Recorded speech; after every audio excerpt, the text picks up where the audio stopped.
What's going on, gamers? It's Diggs Gaming. Welcome back to Off Hunting's Gaming News. Today, I am joined by Your boy, Sir Meliodas. and it's kind of been a slow week this week in terms of gaming news, but there were a few things that happened, starting with both Far Cry 6 and Metroid Dread came out. I'm going to turn it over to Sir Meliodas so he can review Far Cry 6. Far Cry 6. If you played Far Cry 4 up to 5, you have played 6, which is not a bad thing. They haven't broken that formula yet. I'm not that far in it yet. I got to a few missions. The gunplay feels like Far Cry. They got the animals, so they call them amigos, they call them. It's a chicken, a crocodile, some little dog, and I forget what else, but it's pretty interesting at the moment. The story is pretty decent. The main villain is good. He's good. So check it out. When you get your hands on it, you will not be disappointed. Again, if you played 4 up to 5, you already played 6. Just a brand new story. And that's why I like Far Cry, because it's not like you don't have to play 3 to understand 4. You don't have to play 5 to understand 4, or vice versa. You can skip 3 all the way up to 5 and play 6, and you won't miss anything. It's Yeah, the story's always changing. Story's always changing with that. It's its own standalone story. It's like, I want to say it's like Final Fantasy. No, like the Marvel What If series. Like, what if this happened here or this happened there? I'm not saying like the stories that they didn't happen, but to me, when I think of Far Cry, I think of like, what if this is happening in this neck of the woods, and what if this is happening right there? Not to say like the events in 3 didn't happen or the events in 4 didn't happen, but like I just think of it like, what if this goes on right there? So check it out, dive in. Okay, one thing I've heard is that the inventory system is not the best. Did you have any problems with that? Inventory? I don't like the loot. I think the weapons could be, I don't know, because they're trying to, if you think of Far Cry, you go back to Blood Dragon with the little, I think it was like a futuristic, it's probably like a Snake Plissken type, Metal Gear type guy. That was cool for what it was, but like, let Far Cry be Far Cry. Don't mix a lot of, they trying to make it like a little bit of RPG-ish. I don't like that. But take it for what it is. I like the gunplay. I just don't like the weapons, which don't make sense. I haven't really had a problem with it. I don't mind it. Like, it could be better, but it is what it is. It's not terrible, but I get what some people are saying. And the main character. How's the main character? They did the traditional Assassin's Creed. Do you want to play as a guy or do you want to play as a girl? I chose the girl because it seems canon. Or you can choose the guy, it doesn't really matter. But the first choice is the surprisingly, the first choice for you to pick is a guy. So I chose the girl because, like, to me, it was marketed in the with the trailers and stuff. Again, if you pick the guy, it's the same story. You're not missing anything. Like they said with what was it, Assassin's Creed Odyssey, they was like, if you pick the guy, the girl's gonna be, no, it's the same story, same dialogue. You're just using a guy or girl. Not as strong as I think the best lead that we had in Far Cry was the one in 3. Mm-hmm. Even though he was a little prick when he got his true colors, but I think the best is in 3. But I could be wrong. I haven't finished 4. I've been playing 4. I haven't finished 4, so I might change it to the best one, and it could be the one in 4. I don't even know the guy's name because I've played 4, but they're good. Like I said, it does this traditional Assassin's Creed. You want to be the guy, you want to be the girl, but it's the same story. So don't be like, damn, I should have picked. Oh, I'm sorry, edit that out. But don't be like, darn. That's fine. That's fine. I don't mind. Don't be like, I picked the guy, but no, you're not gonna miss anything. Okay. So pick who you want, and it'll be the same story. Okay, and like I said, Metroid Dread also came out, and this is a sequel to Metroid Fusion, and people are just loving this game. It got really good reviews, and Yeah, it's a Metroid game. You knew it was going to be good, and Samus Aran, I mean, one of the most iconic characters. It's a return to form with the 2D Metroid games. Neither of us have gotten it, but this is from the reviews that I saw of it. So yeah, looks like Nintendo hit another one out of the Funny park with the thing Metroid Dread. was, I was gonna wait to get the OLED Switch Mhm. to play it, but hearing about the OLED Switch, a little bit off topic, but hearing about the OLED Switch, I'm highly disappointed because it's just a higher. It's not even. It's just a prettier screen. It still runs 720p, which is like Nintendo push for 1080. I already have 1080 30, or it can do 1080 60, I believe, whatever. Or I rather have 1080 60 or 1080 30 than 720 30. I don't know. I'm just picky, but Look, you have the other consoles that can do 4K, and Nintendo can't do 1080p. I mean, come on.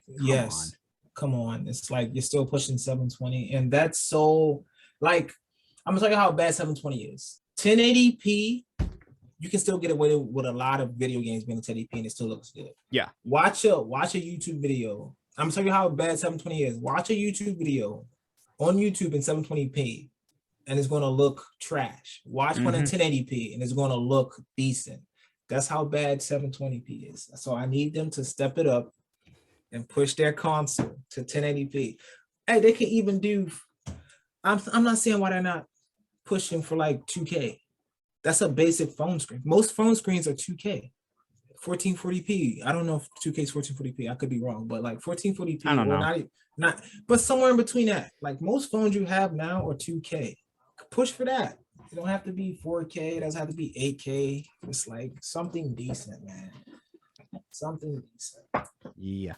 Okay, on to the next story. And this one was kind of late. Sorry, I did not get a chance to tell you this, but Nintendo or somebody had clarified just what Pokemon Legends, what type of game it is. It's not an open world game like we all thought it was going to be. Instead, it's going to be something like Monster Hunter Rise, where you have missions, and once the mission is done, you return back to your home base. And I'm happy that they clarified it. They never really said that it was going to be an open world game. All of us just assumed it. The fans, the media, they all just assumed it was going to be an open world game. But Nintendo clarified that, and I'm happy that they did. And I'm still excited for this game. I really want to see how it'll work. Like I said, it's going to be like Monster Hunter Rise, where you have missions, and once the mission is done, you return back to your home base. But I mean, this game is still going to be hyped through the roof. What, Pokemon? Yeah, the Legends game.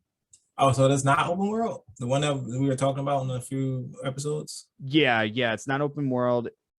Kate, if KB was here, she could better explain how Monster Hunter Rise works, because she's the one that plays it. We don't, but she's not. So yeah. Let's move on. Microsoft has revealed a headset and controller to celebrate its 20th anniversary. Speaking of that, I just bought the Xbox stereo headset. And they just did what was it?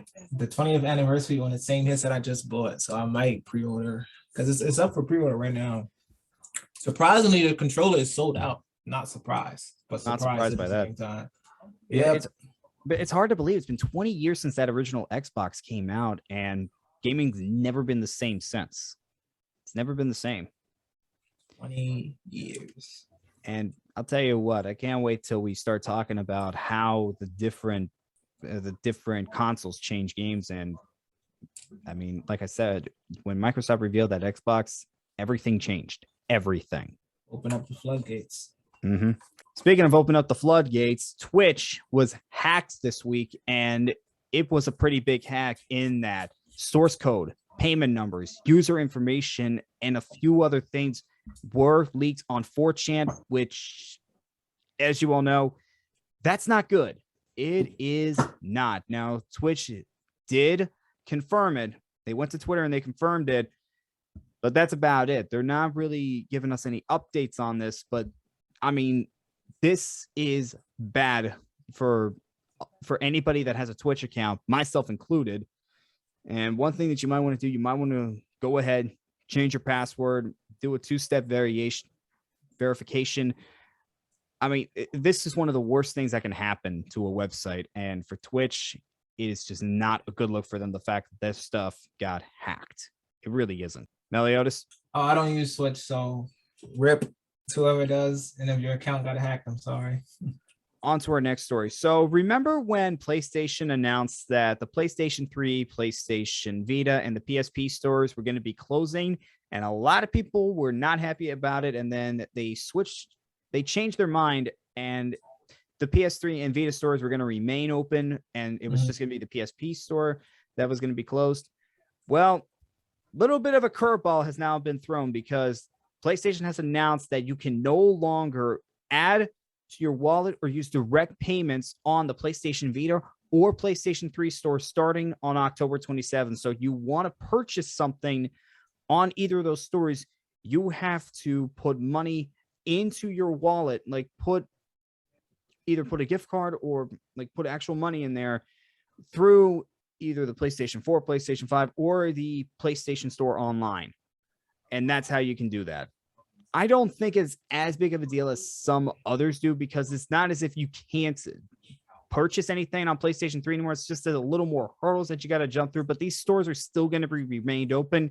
And it probably might have been the only way that these stores could remain open with some of this stuff, because, I mean, look, none of us know the ins and outs of how PlayStation or any video game company does this, or really anybody that has stores like that, online stores like that. We don't know how that stuff works. We don't know the resources that have to be done in order to do that. Right. So, but if someone's still playing on a page, I mean, I understand like people collect like vintage gaming consoles. If you're still playing on a PS3, more power to you, because I couldn't. That's like me still playing on the 360. I understand people they like to go and like collect a lot of but now why not just get the physical copies if that's the case? Because eventually they will shut that. Well, it's not for the PlayStation 3 games. It's because, well, it's really video game preservation, because the only way to really play older generation games is really from the PlayStation 3, because as we all know, the PlayStation 4, that was not backwards compatible at all. And PlayStation 5 is only backwards compatible with the PlayStation 4 games. And even with PlayStation Now, you can only stream games on PlayStation 4, on PlayStation Now, even though it does have older titles on there. That's where the PlayStation 3 was great, because you could play older games. You could buy them off the PlayStation Store and play them on your console. That's the whole reason behind this. Gotcha. But eventually they're gonna shut it down. I get that. Some like the what was it? What do they call it? Xbox Arcade. Like some games on the 360, you can only download. And like it's called Xbox Arcade. You can only download those games. There was no physical copy, nothing. So once I left my 360, you don't get those games on there. So I understand, but eventually it's going to shut down. And I wonder, is PlayStation could be up to something. They really could be up to something that could allow people to really preserve their video games and play these older titles, because there are still older titles from the PlayStation 2, even the PlayStation 1 era, that still hold up today and that people still enjoy playing. So they could be up to something. I'm just saying they could be. I'm not saying they are, but they definitely could be with something like that to make it easier for people to do that. All right, final story. The final Smash character has been revealed. This is the absolute final character for Super Smash Bros. Ultimate, and it was Sora from Kingdom Hearts. I did not see that coming. I did not think that Sora from Kingdom Hearts was going to be in Super Smash Bros., and yet that's what we got. That's a pretty big final character. That's a great final character, if you ask me. What do you think, Meliodas? It's Disney's property, so Nintendo and Disney can be pretty stingy when it comes to leasing off their stuff. Like, so I'm surprised. Like, I'm happy for him. Actually, I think Sora's owned by Square Enix. Square Enix? Yeah. I'm pretty sure it's Square Enix that has Sora, but I mean, there had to be hurdles that were jumped through to get Sora to Smash. Either or. It's just like, it's pretty surprising. Mm-hmm. I mean, we do have characters from Square Enix games in Smash, but to have Sora, which for the longest time, I mean, Kingdom Hearts was a PlayStation exclusive title. Don't forget that. I mean, it started off as a PlayStation exclusive title, if I remember correctly. But yeah, I mean, that is a pretty big final character in Smash. The last one for Super Smash Brothers Ultimate. I mean, there were still some characters that people wanted that did not get in Smash, but to have Sora in there, yeah, that's pretty good. That is pretty good. Okay, that is all the gaming news that we have today. I am Diggs Gaming. That's been your boy, Sir Meliodas. We'll see you guys next time. See ya.